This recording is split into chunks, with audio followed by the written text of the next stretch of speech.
At isa pa nga pinagtataka ko pala mga ma'am sir, no? Yung apps natin, yung Sitaw apps. So, maraming mga kababayan natin yung nagsisend ng screenshots and nakalagay doon sa app is one infected app detected. At yun yung Sitaw app. 'Di ba? We don't know bakit nagkakaganon, pero sa akin wala naman. Pero marami na akong nakitang nagpo-post nito, even sa GC, sa Facebook group. We don't know kung ano to. Ayan, marami na namang napapraning kasi dahil dito biglang mayroong infected app at yun yung tinutukoy, yung Sitaw app. So, bakit nga ba tahimik si Sitaw, no? About dito sa mga kabilaang interview na nangyayari this past few weeks. And even dito sa pagpapa-unlock ng SEC ng meeting this coming Friday. So, we don't know kung nakipag-coordinate na ba yung grupo ni Prof. Vincent, no, sa mga representative ng Sitaw or kung meron mga representative or AS man. So, we don't know kung meron bang a-attend. Kasi ang sabi ni attorney, kung matatandaan natin doon sa interview sa kanila sa Abante sa Radyo, is maximum 5 person lang yung allowed na mag-join doon sa meeting. And we don't know kung sa 5 yon ay may kasamang representative from Sitaw. Pero syempre, gusto natin na kahit papaano ay magbigay ng oras ang Sitaw at magpa-unlock sa meeting na yon. So, para makarinig ng SEC o makita na interesado pa sila na ayusin o mag-submit ng mga requirements at makipagtulungan para makuha o maituloy yung disbursement ng mga seller. Kasi kung matatandaan niyo, 'di ba? Ang sabi ni Attorney Philbert is ang inaantay nila ay si Sitaw para makipag-coordinate. So, inaantay nila na lumapit sa kanila para makapag-request for the disbursement ng mga seller, no, para makuha, maibalik yung mga pera sa mga seller. And kung magre-request si Sitaw noon, so that's the time na tutulungan tayo ng SEC para makipag-coordinate sa mga banks, no, para ma-release yung mga pera natin. So, hindi naman kasi pwedeng si SEC yung mag-decide niyan. So, kailangan manggagaling pa rin yan sa New Sitaw Corporation. So, ayun mga ma'am sir, bakit nga ba tahimik si Sitaw, no? Despite nitong mga nangyayari.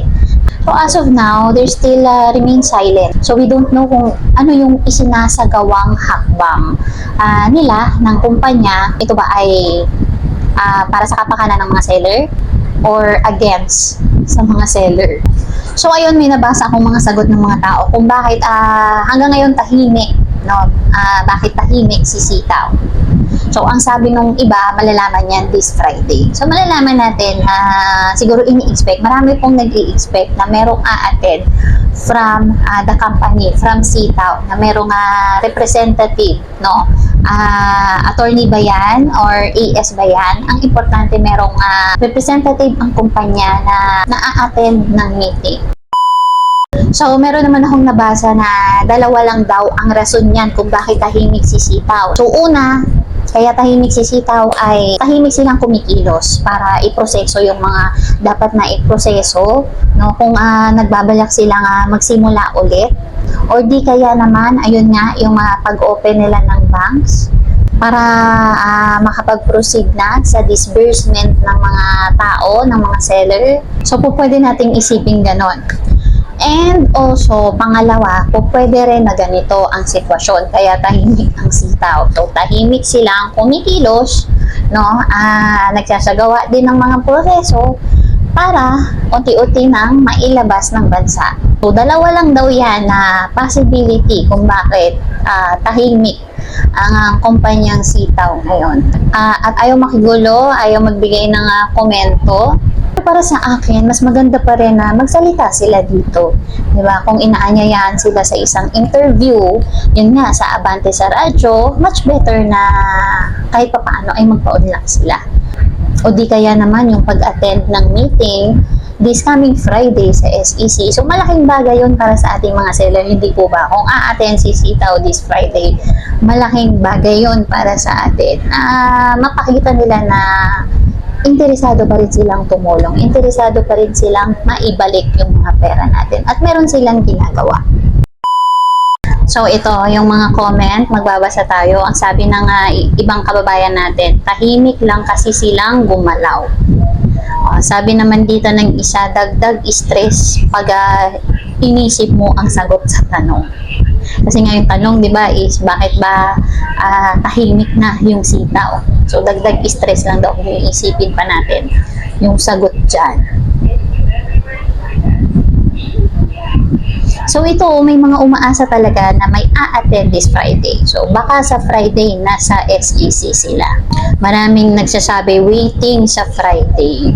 So meron na mga sumagot dito, mga foreigners kasi, action-oriented, hindi maingay gaya ng Pilipino. Nasanay kasi ang Pilipino sa circus na performance, gaya ng mga pahiring sa Senado, trial by publicity, pakitaan sila ng ganito o ganyan. Yan. Kaya kapag tahimik na nag-work behind the scenes, nababaliw ang marami. Mag-matured sana ang mga tao dito. Yan yung isang sinagot ng isang kababayan natin.